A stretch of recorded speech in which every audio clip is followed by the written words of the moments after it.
सर्व्हिसिंगचं feedback घेऊनच कदाचित नाही. आय एग्रीड सर, पण कसं होतं पॅन इंडिया लेवलला ज्यावेळी लॉन्च होतं त्यावेळी प्रत्येक कुणाची तर काहीतरी रिक्वायरमेंट असते आणि कसं होतंय मग कंपनी आयदर ती एक एज ग्रुपमध्ये घेते की between age group of 20 to 35.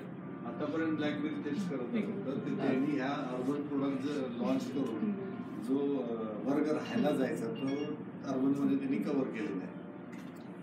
अर्बनसाठी थोडंसं त्यांचा एक स्वतः स्टडी झाला होता. ब्लॅकबेरी खूप म्हणजे वेडिंगचा ब्रँड किंवा एक फॉर्मल ब्रँड म्हणून पॉप्युलर झाला होता. त्यांनी त्याच्यानंतर त्याला थोडंसं बाजूला करण्यासाठी ब्लॅकबेरी कॅज्युअल हे काढलं, जे आता ते वेगळ्या पद्धतीनं जसं अर्बन प्रमोट झाले तसं ते प्रमोट करतायत. So blackberry is 1, blackberry casual is 2. हे अंडर ब्लॅकबेरी आहे. अर्बनला त्यांनी काय केलं सर, अर्बन हा वेगळाच ब्रँड केला आणि अर्बन बाय ब्लॅकबेरी असं केलं. रादर दॅन ब्लॅकबेरी फॉर्मल किंवा ब्लॅकबेरी मेनलाईन आणि ब्लॅकबेरी कॅज्युअल ह्याला न ठेवलं अर्बन बाय ब्लॅकबेरी. थोडंसं this is a fusion. It's a fusion. It's in between formal and in between casual. हा इनफॉर्मल पण नाही आहे आणि हा कॅज्युअल पण नाही.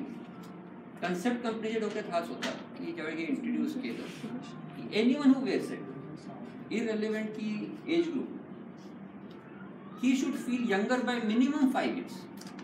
By minimum 5 years. Maybe the fit, maybe the look.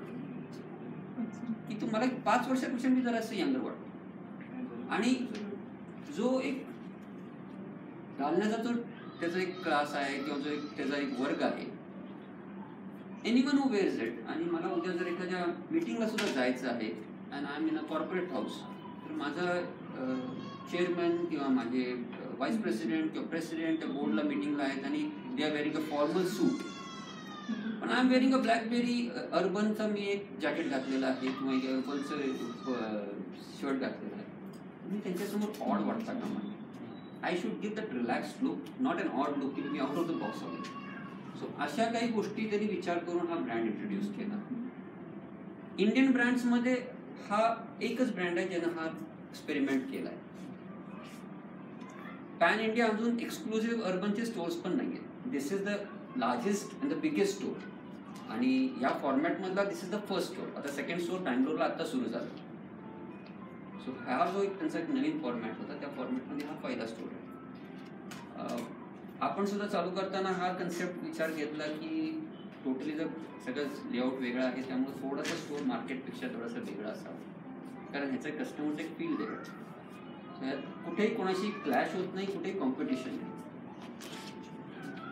पण आपले सजेशन्स कधीही द्या, कारण it's just the beginning for a brand. ह्याला ब्लॅकबेरीशी कम्पेअर करू नका, कारण ब्लॅकबेरीशी कम्पेअर केलं की मग आपण त्याला सजेशन्स देऊ शकणार नाही.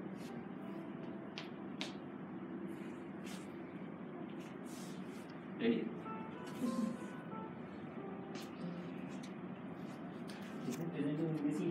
येस.